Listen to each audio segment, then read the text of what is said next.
Okay.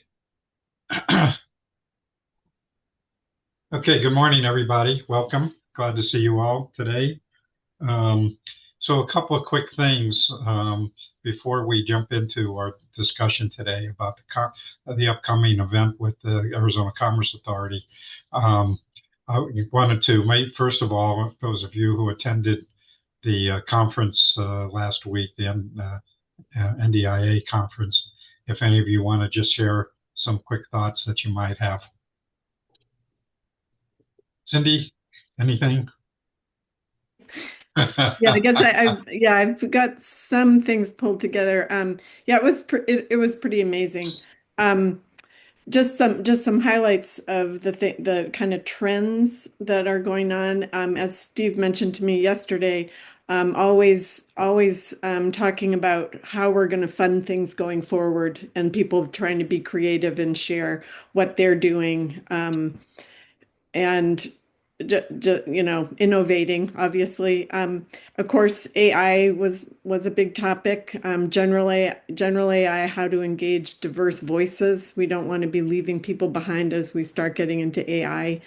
Um, AI workforce hubs in rural communities was an idea. A lot of talk on the national level on and apparently on the local level about equitable tech distribution programs, how to do them, how to incorporate digital skills training in with passing out letting distributing devices.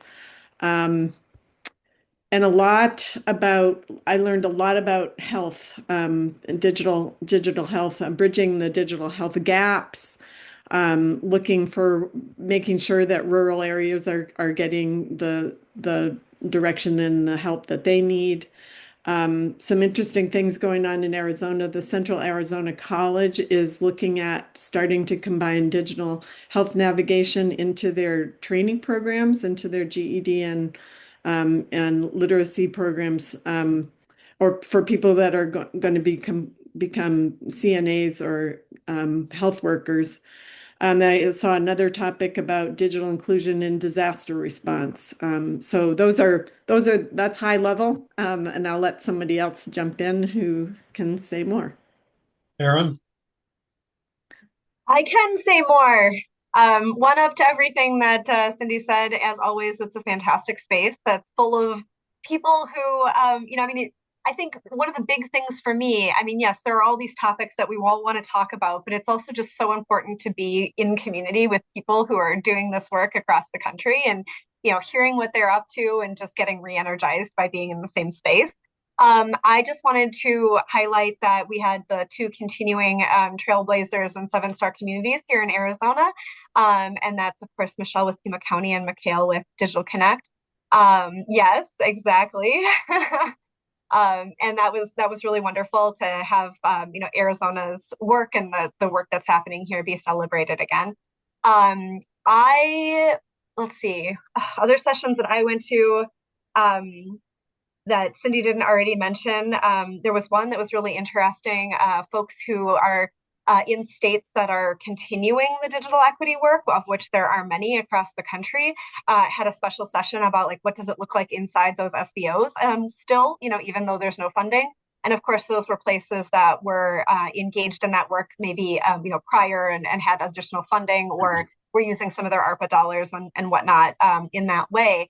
And so that was really nice to hear, that update from their perspectives. And I'm really lucky because in my day job, I get to engage with a lot of states that are still doing that work. So that's really great as well. And big shout out because it was the one that I got to be a part of. Our friend Kyla Williams Tate in Cook County did another Voices of Digital Inclusion presentation. And so this is the art and the words and all the different extra stuff that we all do, or some of us do. And it was so big that we got moved from a regular meeting room into the ballroom. So that was kind of fun. Cool. Okay, Kelly, anything you want to add? Good morning, everyone. Um, yeah, I guess we're talking about net inclusion. Sorry, I came in a little late, and it was just really a wonderful gathering, over 700 people. Awesome to see the showing here in Arizona. Aaron and the rest of the As One team plan on putting together a story to put out on As One. So we're currently working on that. We'll put some pictures and stories up for everyone to read more about our experience at Net Inclusion. If anybody would like to join us in putting pictures or adding tidbits, please let me know. Please feel free to reach out. Oh, cool. And I just saw that Aaron's going to be featuring something in the AZLA. We had the opportunity to be part of a lightning round, so we gave this team a shout out. So Steve, AZBSN was mentioned along with Aiden and our mapping coalition. We really wanted other states to see the type of work that is going on here in Arizona. We are known as an exemplar, so congratulations to everyone here for creating that exemplar for other states to follow. That's it Thank for you, me, Kelly. Steve. I'm sorry. Anybody else? Michelle, were you there, or anybody else that wants to share anything quickly about the conference? I was there. It was fabulous, and everything they said really covers the experience overall. It was a good time, and I appreciated being able to spend time with people from our group here as well as those from across the country, just to learn a little bit more about what the priorities are. Okay, thank you. Anybody else that was there that we missed? Steve, may I ask a question? No, absolutely not, Mama. I'll ask it anyway. So I know some of you talked about device distribution, and I'm wondering what you really mean by distribution. Is it loaning the equipment, like loaning a laptop, or are you talking about owning it? Do they want to get it from places like AZ Strut and others where you don't have to return it? Yeah, I'm not actually positive about that. I imagine across the country people are just trying to figure out all the ways. So I'm not sure. I didn't attend one of the sessions, so I can't really speak to that. Aaron probably can there. I would just say, from what I watch and hear, and of course, this is the work that the organization that I'm lucky enough to work for does as well.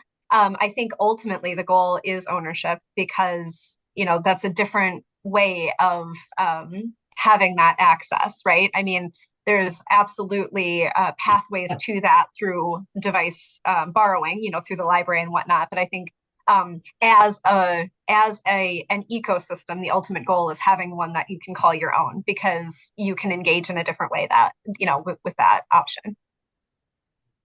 And we've discussed that and have talked about putting together some kind of a online directory, possibly with the state library and Connect Arizona or whatever resource we decide, to really identify who are all the people who are distributing um, uh, technology around the state. And there are a lot. There's a lot of ISPs and different, of course, AZ Strut and We Care here in Tucson and lots of other people. And so we really need to know and understand and maybe talk about what are the issues and challenges they have. But I'm going to move on and head on to a few other things. So just quickly, Randy, Mark, do you have any updates? I know Randy, you and I chatted a little bit before the meeting. Any few things that you want to share quickly? Quickly, Randy and I both discussed the Starlink having sent memos to one or Excuse me, Mark, more. can you introduce yourself? Oh, And all of sure, you, sorry. when you speak, please remember to introduce yourselves. Mark Goldstein, International Research Center and Chair of the Arizona Telecom and Information Council.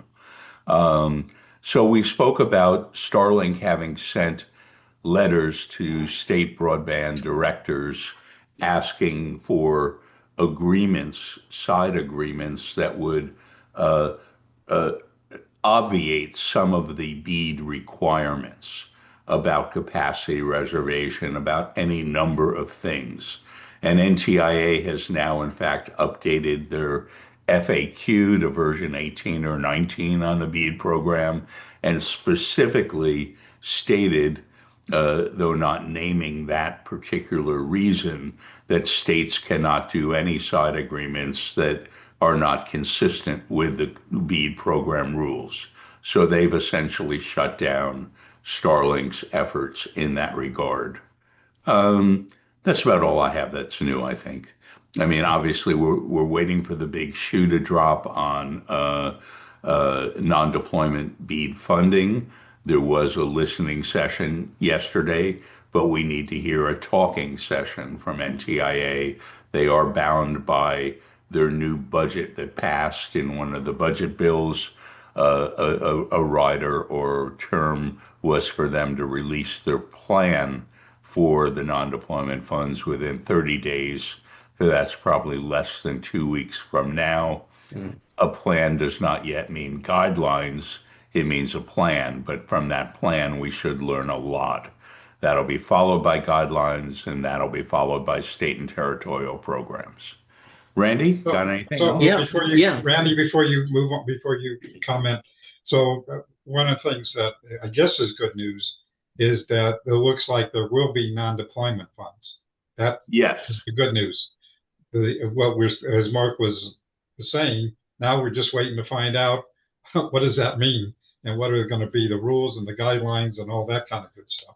So that's still yet to be determined.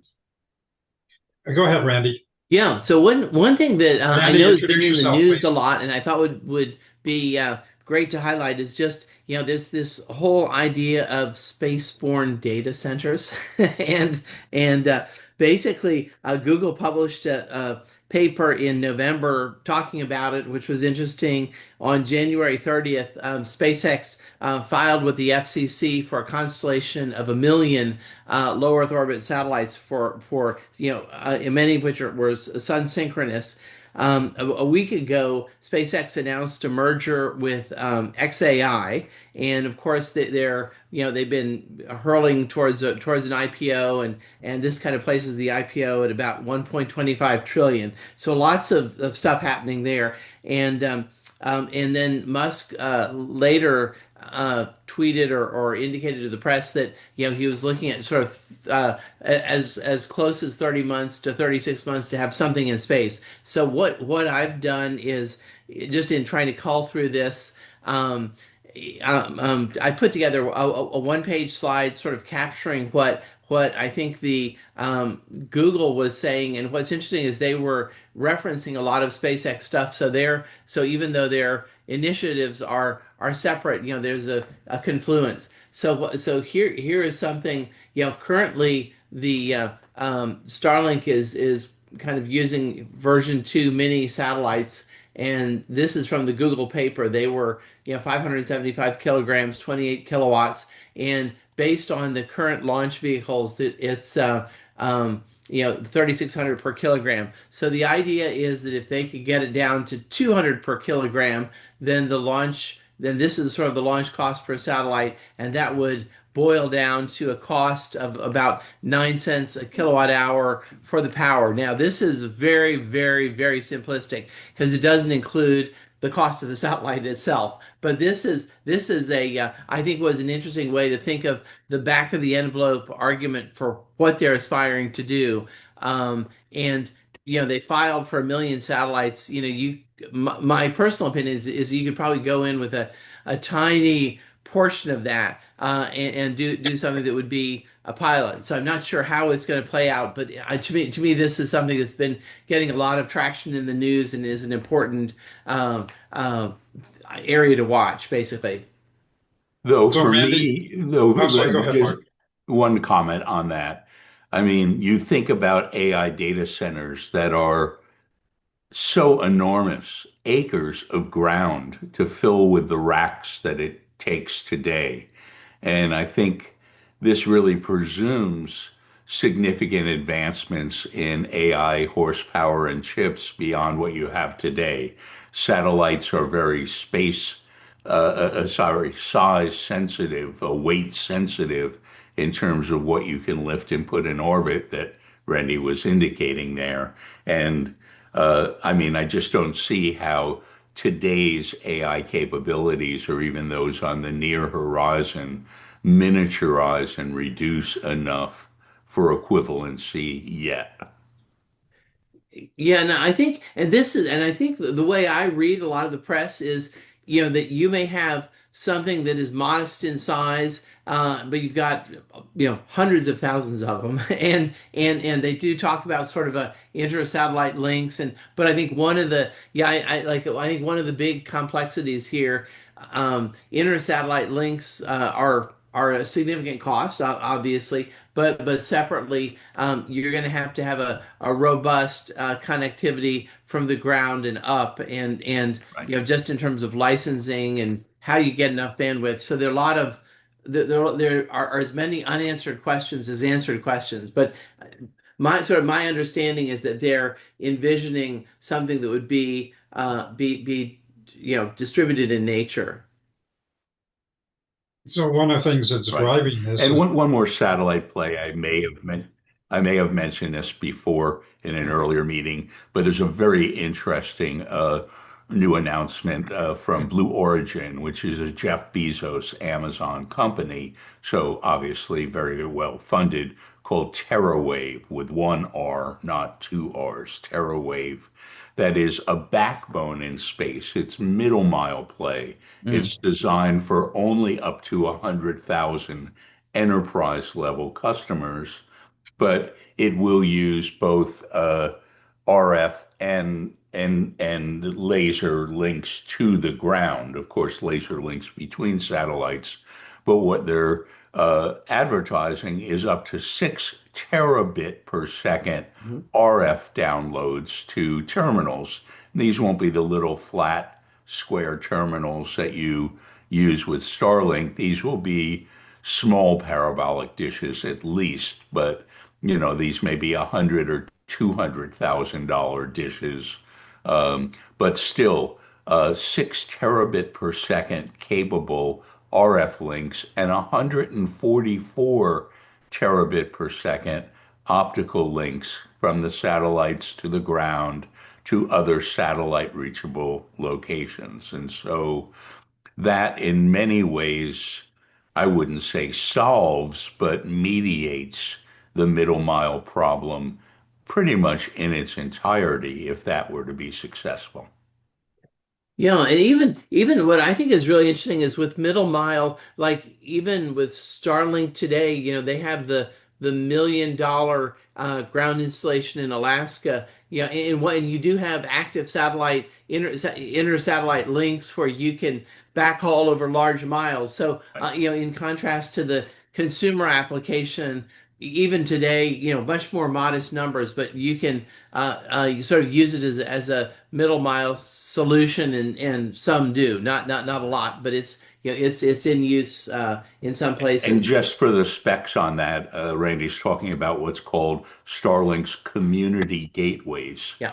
And these involve $1.5 million installation, 4 8 foot, 2.4 meter dishes. But they can achieve, you can be buying 20 gigabit symmetric high reliability services, very different from Starlink residential. So for remote locations, you can serve an entire village or community with those. And in fact, I've had to, on a personal note, revise one of my client speed applications and bring the cost down to serve an island 180 miles from Nome, but only 40 miles from Russia, St. Lawrence Island. The middle mile cost was extraordinarily high for what turned out to be 220 miles of subsea cable. We are supplanting that with 2 Starlink community gateways and expect to now receive NTIA approval on that project. So the client I'm working with, we're in the process of placing 3 of those Starlink community gateways, one at Barrow, Alaska, and two on St. Lawrence Island. So quite familiar with them. But this brings that whole equation down to, I'm guessing, $100,000 to $200,000 terminal and about two orders of magnitude higher capacity with the TerraWave program.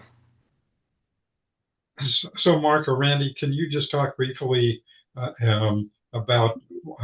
I mean, there's a lot of reasons for people looking at data centers in space, but certainly there's been, if you've been following, there's been a lot of pushback in communities about having data centers come in and how it impacts the grid and water Right. and cooling. And so, do you guys want to just talk briefly about that? Because that's pretty significant. No water. They're not going to carry up tanks of water or try to extract it in the vacuum of space. And the power is going to come from solar. So it does completely remove the terrestrial, and noise has become another issue for data centers and citing them some distance in the new permitting rules for cities. So it's not just the power grid and the water, potential water use, though there are many data centers that use no water, they use different cooling. In space, you cool it out to space. You just open it up and the heat dissipates pretty readily. And you deploy pretty massive solar panels that unfold like some origami, you know, structure. And you try to be in orbits where you have the sun most or all of the time is one of the tricks to those networks where the sun is always shining or almost always shining because you can't carry much battery capacity. So now one community that is not going to be happy, already isn't, is the astronomical community. The light pollution of these are already quite an issue, and we're looking at going from, what do we have? Less than 20,000 satellites in space right now to hundreds of thousands for sure, and millions possibly. Randy, did Yeah, you have I something think else you it's wanted to add? and the what's interesting too is they're currently largely thinking about sun synchronous orbits, and if the way you sort of think about this is a satellite, if you're sitting on the sun looking towards the Earth, the satellite would be going around the Earth basically on a polar orbit. And what's interesting about that is, unlike solar panels that you might put on your roof, they're not affected by day and night, so they're operating, 24 hours a day, 7 days a week.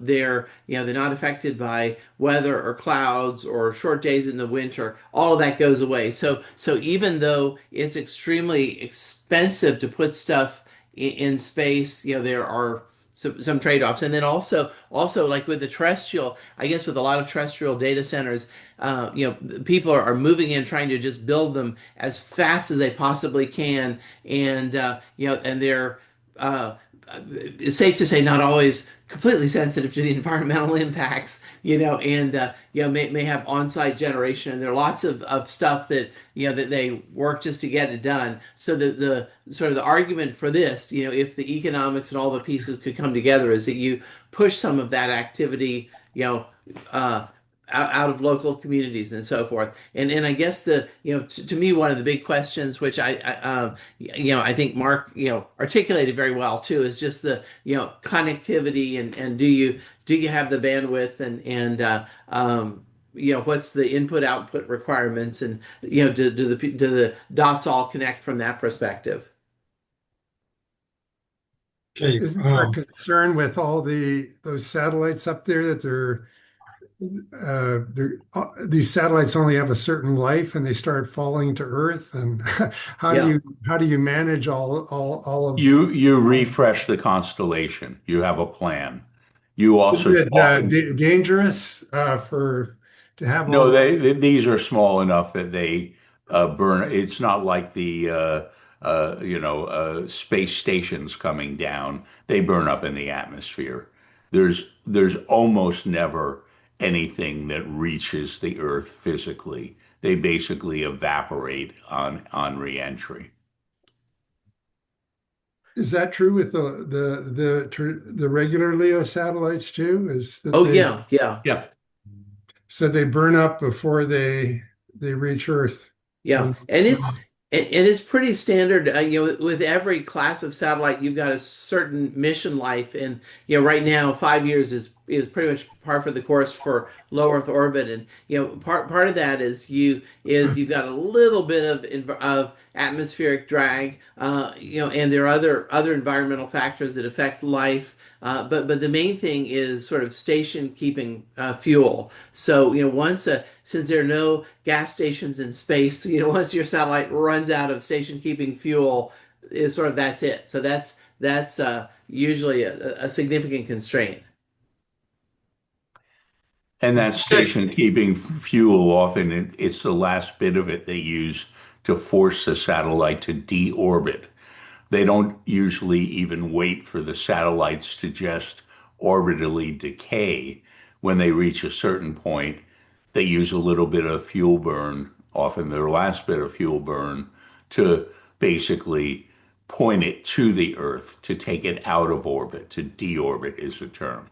So that's an active process on these constellations. With there's usually spares. Like Iridium was 66 active satellites, but 77 in orbit. In these constellations, I don't think they think about spares in the same way, right? In Iridium, they actually had one spare in each of 11 polar orbits or something like that. But anyway. So it's kind of good etiquette, and probably more than good etiquette, it's required to deorbit your satellite. So that, at least in today's world. Okay, let's go ahead and move on. Any quick questions for Mark or Randy? We're Okay. satellite nerds. I only want to say that I had a chuckle when Andy said before we started the meeting formally that he was trying to break into the prison systems.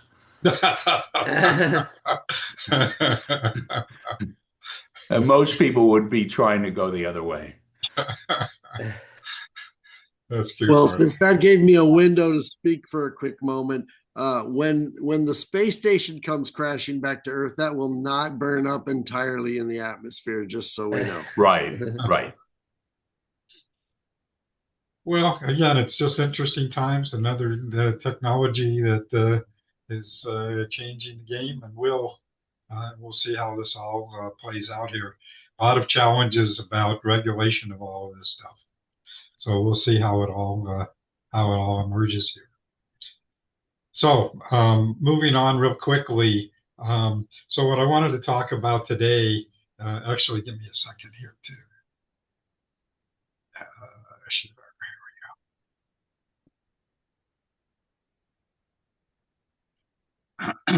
So many of you may know that the Arizona Commerce Authority is promoting the Arizona's first statewide decentralized tech conference. And those dates are April 6th through the 12th. And basically, it's allowing different groups, organizations, businesses to plan and promote their own events and be able to do that online. And I don't know, Mark, do you want to say anything more about that before we jump into a little discussion here? Sure, just briefly. It's been an enormous effort that they've been working on since either, I believe, early fall.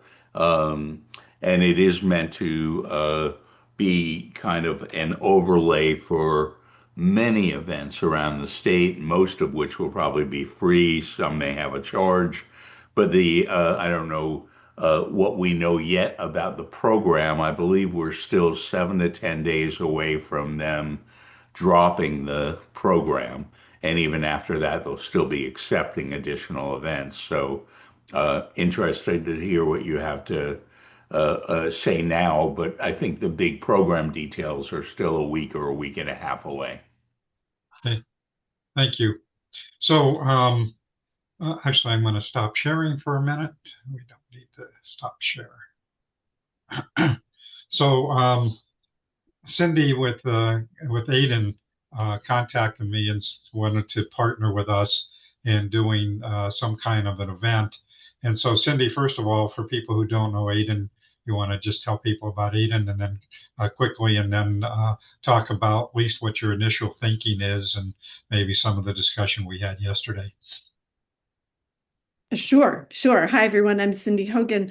I'm with the Arizona Digital Inclusion Network. We're a nationally affiliated statewide coalition of digital inclusion practitioners and organizations working to close the digital divide in Arizona. And we meet every other week and usually have presentations from the practitioners that we have attending our meetings. And so we had our first annual in-person meeting last year alongside the National Digital Inclusion Alliance conference that was held on the Gila River Indian community land. And we wanted to do another meeting this year, make it a second annual. And we looked at AZ Tech Week as a place to do that. And so we're organizing a meeting and invited AZBSN to come along and partner with us on that to collaborate. Let me could I share my slide? Absolutely. My slides? Yep. Okay, perfect. If I can find them. Hold on.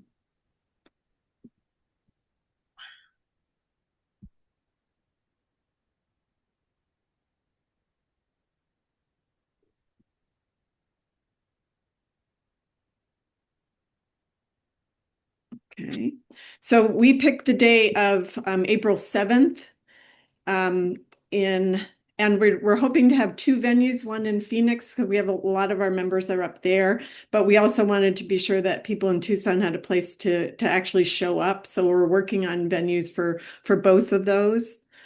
And our idea, Aiden received a grant from the Vitalist Health Foundation a couple months back to do a strategic plan for Aiden.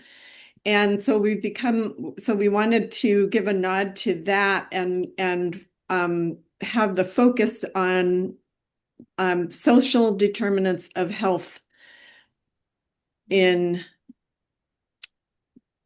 I'm getting all mixed up here. I pulled that forward. Okay, perfect.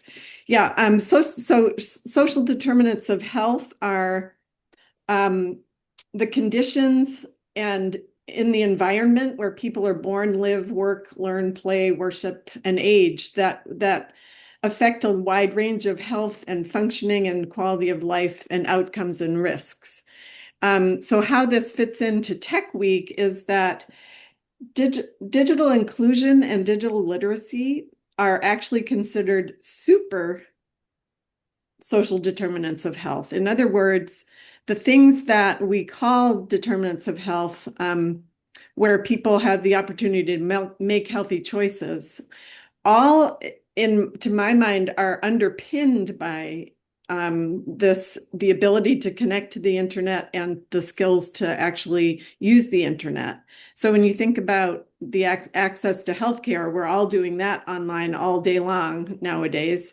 Transportation options. How do you manage getting a bus schedule without the internet? Social justice. When you go to, I heard a story about a woman who went to get a restraining order at a courthouse, and the court said, "I'm sorry, you have to go online. And by the way, it's all in English." So community design, affordable quality food, trying to get food stamps requires internet now. Educational opportunities and economic opportunities, obviously. So we're looking to work with AZBSN. We want to be sure that this topic, this focus, actually includes everybody in the digital inclusion and the broadband and access space.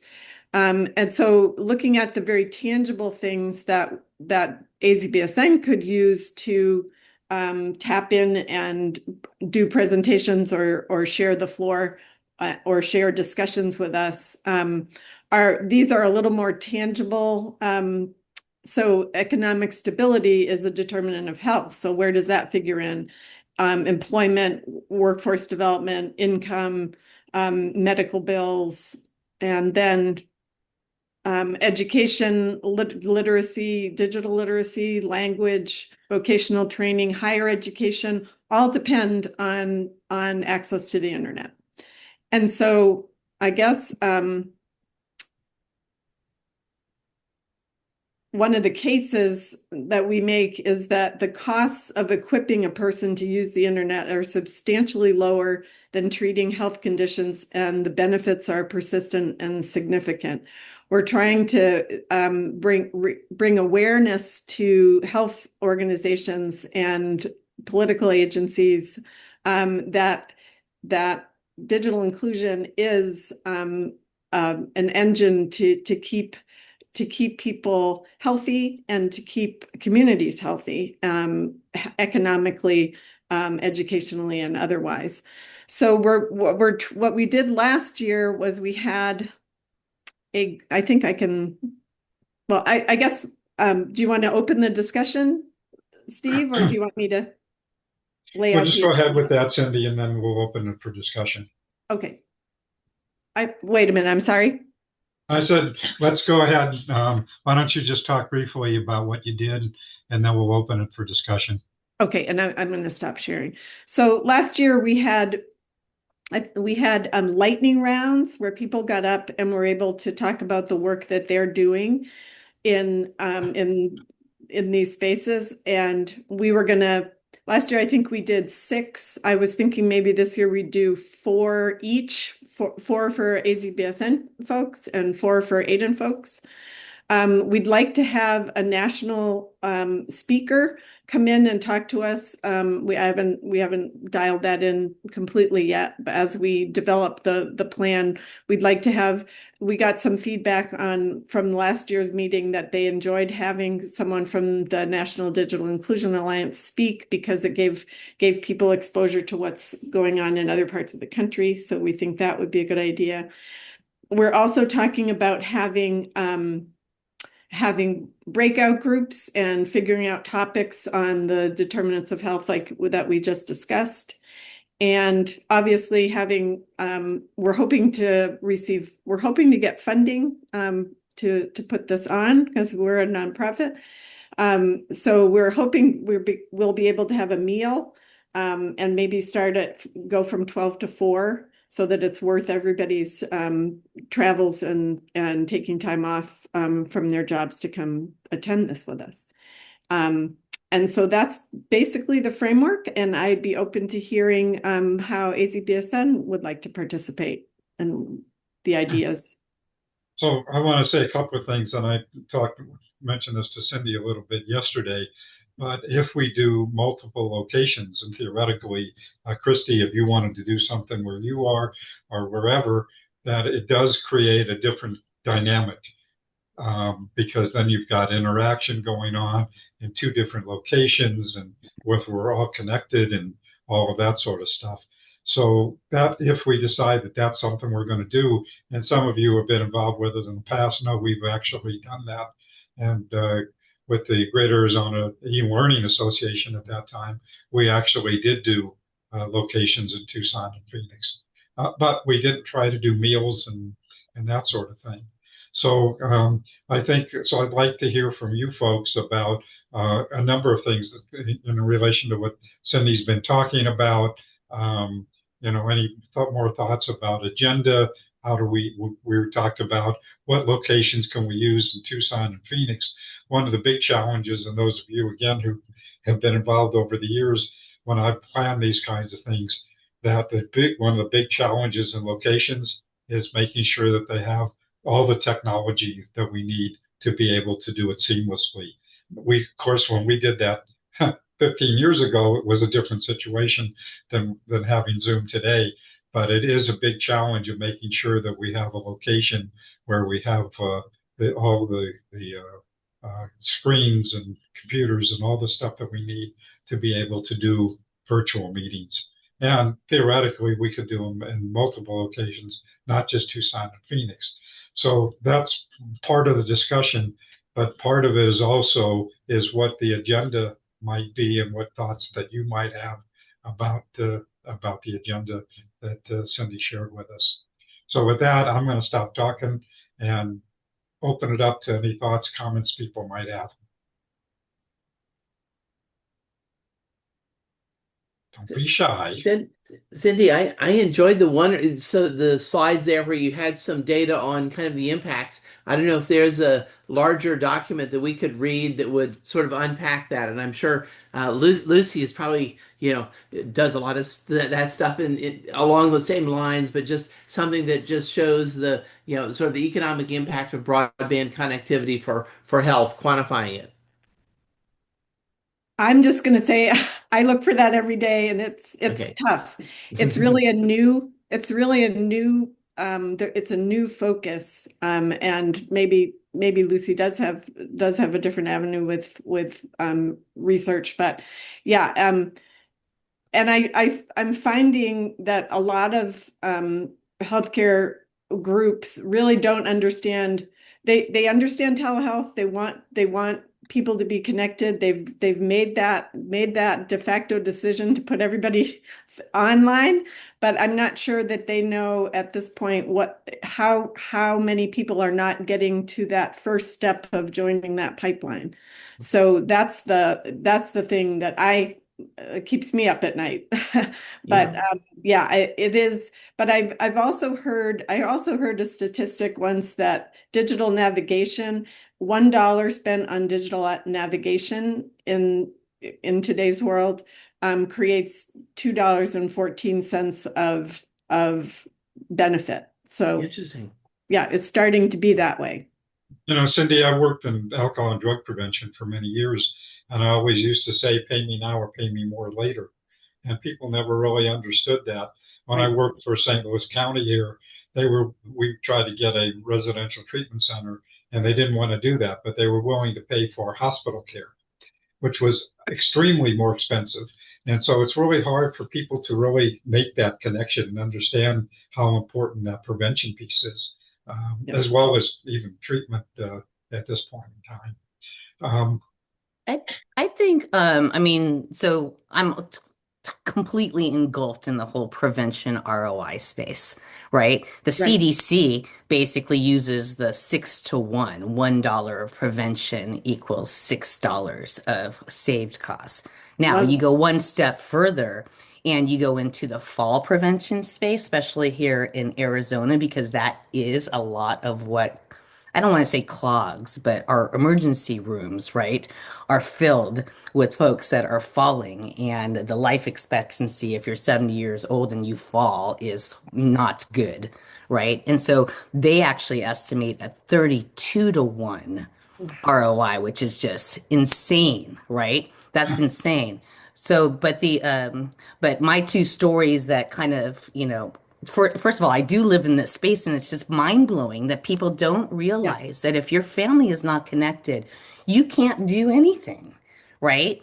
And so, like, and I'm not going to say the nonprofit because I'm not trying to throw anybody under the bus, but I was talking to a large nonprofit this past week, and I asked them about the hotspots because we want to go ahead and push Mission Telecom low cost hotspots out there. And they said, well, our people aren't, they're worried about food and security and safety. The last thing that they're really worried about is getting online somewhere. I'm like, you don't understand. How do they take advantage of the services if they can't get online? And it was just mind-boggling to me that this large organization that's serving millions of people still had that mindset, right? The other conversation I had was with school district folks, similar thing about devices, connectivity, and need. And yeah, they are no longer distributing hotspots, right? So they really need the families to come to them. And again, I look at Kelly because she's been on with me. I mean, this is the whole premise of my healthy broadband is to tell that story that the dad can't get a job, the mom can't do a telehealth, and the teenager cannot upload a homework assignment to stay and compete with everybody. Right. So Right. anyways, those are just my partner, Dr. Rob, out of state college. I mean, he is an expert on rural health disparities due to broadband connectivity issues. So the data is out there. We just need to be louder. So I'm happy to help in any way, shape, or form that I can. So I Thanks. want to keep the focus today. Obviously, we want to talk about these kinds of issues. So the question is, how do we do that in this event? Um, that if we have multiple sites, how do we do that? What does that look like? And how does that change the dynamic from having one single location where people come and, I know Cindy, you talked about maybe sharing a meal and stuff like that. It changes the dynamics when you start looking at multiple sites. So that's one thing. And then the second thing, which Cindy, actually, we didn't really talk about yesterday, is who is it we want to target. We have an opportunity with this platform, with this event, to reach out beyond the communicate the people that AZBSN and ADIN communicate with regularly, and to be able to share the message that we've just been talking about to a much broader audience of people who don't know about what's happening here in Arizona, what those issues are that you just talked about, and how we can work to how people can take advantage of those resources. And so, again, we've got businesses who are going to be participating. Who knows how this is going to shape? And I don't mean just us, but the whole conference and how that's going to shape up. But I do think it makes it particularly interesting for those of us who talk about digital inclusion to have a distributed conference. So I think that when ACA talks about a distributed conference, they're talking about just having locations around. And what we can talk about is how do we include people in different locations and different places around the state and sharing this message to people that we don't normally communicate with. So I just want to put that out there to maybe think about, have some discussion about, is that something we want to do, don't want to do, and so forth. And Christy, you got your hand up. I think you might have just answered my question, but I was going to ask, so are we looking at having a virtual meeting across the state at several locations, or each location will have their own speakers? Oh, I was thinking we would have one program space, but that could be joined by people in different locations. I think last year, Henry, did you come to the meeting last year online? I'm not sure it worked as well as we would have liked it to with the remote folks, but I think we'll have longer and better planning for this meeting. Just to throw in, because we've had a couple of meetings like that where we've had remote locations for people to attend from. And I wonder if it would work a little bit better to have a kind of a hybrid. So you have some information that is presented locally, and then you have some of it that's virtual that everybody sees. That way people feel more included in that meeting. Perfect. Yeah, part of it, which I understand, Cindy, from you, is that part of this you want to encourage networking and people connecting with each other and so forth. True. All I was saying was perhaps we could have a larger audience of people we don't talk with. That's a good point. And if so, what does that do in terms of the program, locations, and all of that sort of stuff? So I'm just throwing that out here for people to think about that. Well, I'm so glad you scheduled time today to talk about it, because it's really good to get these ideas going. And we got to do it quick. Yeah, we do. Well, Time's wasted. And I've done this for other clients where we do the monthly lives, but then we do like special quarterly roundtables that are hybrid, where folks can come in from different locations, but you still get the ability to capture and share. And so it might be an interesting like hybrid, and I'm happy to help, come on the team and help play my role in terms of like streaming it.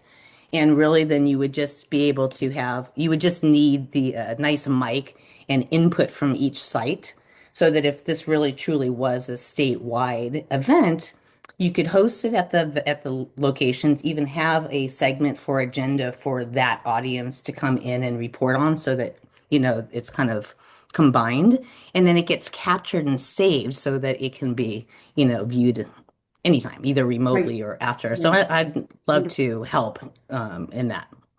Great. It's a nice extension, quite frankly, off the My Healthy Broadband, thing that we're doing. Mhm. Mhm. Anyways, So other thoughts that people have? what was the dates of that again? April 7. Okay, So April Tuesday. 7. So they're kind of doing it like kind of Arizona SciTech meeting. They're just identifying a week where everybody can do a whole bunch of things, kind of Yep. like South by Southwest. And that the idea here is just for Aiden and then Yes. AZBSN to host something throughout Yep. that week. Right. Yep. It's like Digital Inclusion Week. Yeah. Well, it won't be throughout that week. It would just be The one time during the that 7th. week. Yeah, the 7th. So I just Got want to it. be clear about that. We're not doing a whole week of Got it. one is enough. Yeah. Well, any other thoughts that people have, or does this make sense? What do you think? And is there anybody who wants to help with? For me, the couple of quick things. One is if we decide to do this distributed, what it sounds like we want to do is what are locations, particularly in Phoenix and Tucson, where we have the technology. It sounds like it's simple, the technology compared to what we did 15 years ago, but it's not. Having been at different locations where people don't have the screens, they don't have the projectors, they don't have the conference phones if we needed to pick up the sound. I mean, it's not as simple. Let's just show up and hopefully that'll work. And I know Cindy last year, I think because you were at the hotel at that point, that you had some challenges with the technology and stuff. Yeah. Yeah. And so we want to make sure that we don't have that problem. And Right. so it takes having locations where, we used to do meetings at Rio Salado College, and because they did that all the time, and so they helped us to do all of that. Now this has been a long time, and the other issue with that, and we can certainly look into it, is that with and again, things could have changed since that time, but it used to be if you had a sponsor from somebody at Rio Salado College, they would waive the conference room fees. And they also have food service if you wanted to do that. And so it was really a great setup for us. And again, that technology has all changed because at that time we were just trying to do video conferencing with the old video conferencing technology. Now we have full ability to do a lot more of that. That's an interesting, Rio Salados has come to our meetings in the past, so I have some contacts there, and that's a possibility. We have one possibility right now, and we may need more. And what Steve mentioned yesterday too, especially in Tucson, is picking locations that have free parking is a bonus. So that's pretty key. Yeah, free parking and easy access is really important. Right. Yeah. I think the community colleges and the libraries are like the natural, perfect community fit in there. And I mentioned to Cindy that, I have connections with Pima College here. I sit on the IT advisory committee. And actually, if we did it at Pima, for example, they also have their cyber warfare range. And so if people wanted to come participate in this event and then go visit the warfare range, I think we could probably make that happen. They also have a really cool makerspace that's on the East Campus. So, and downtown, I also have connections on the downtown campus, and that certainly is a possibility also. So anyway, but if people have other thoughts about locations or whatever, please share that. We just need to do it fairly soon. But again, we just want to make sure this goes really smoothly and want to make sure that we have the proper technology set up. And any other thoughts that you have about agenda, please share with me or Cindy. Yeah, and I put my information in the chat so people can reach out. Okay. Any other thoughts about that conference? Okay. So moving on just quickly, if there's any announcements, Mala, anything that you need to share? Nothing particular, Steve. I shared yesterday with ATIC. A lot of people are the same folks here. Our window has opened an application for E-rate, and applications are, I can see them being posted. And anyone who needs help with state master contracts, please contact me. I can put you in the right direction if you don't have the bandwidth to do an RFP yourself, or you don't have the time or the legal expertise to do contracts. We have contracts already set up for you. So please feel free to contact me. I'll be happy to help you. Yeah, and that's it. Okay. So Michelle, is she still on? I think she's gone. Okay. Anything else? Is there anything that people posted in the chat that I'm just kind of scrolling through here that they want to highlight?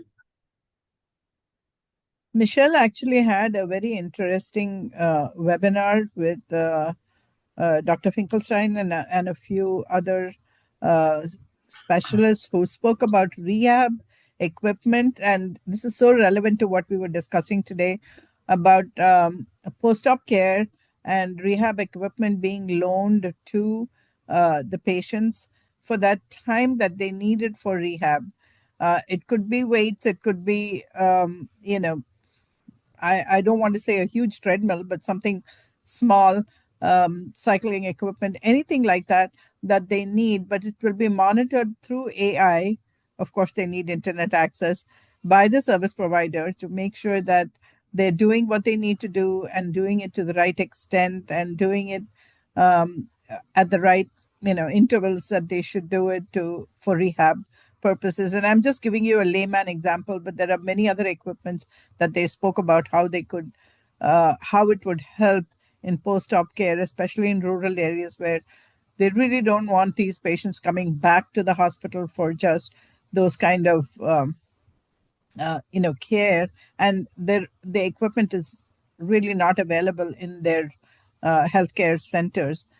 Very interesting webinar, and I will check if with Melanie if she can give us a link to it, link to you, Steve, so you Okay. can post it in your newsletter. Well, Very relevant to the discussion. I don't know if that's what Michelle posted in the chat or not. I'm not sure what that was. Unfortunately, she's dropped off. So I'll check with her and with Okay. Melanie. Yeah. Mhm. Okay. Anything else that people want to talk about, share, or whatever? So Christy, we want to talk with you about whether you're interested in, having something happening up on in your part of the state. Yeah, we can do that. We've been holding regular workshops up here, and it's time for us to start planning the next one. So this would be a great to do instead of a workshop.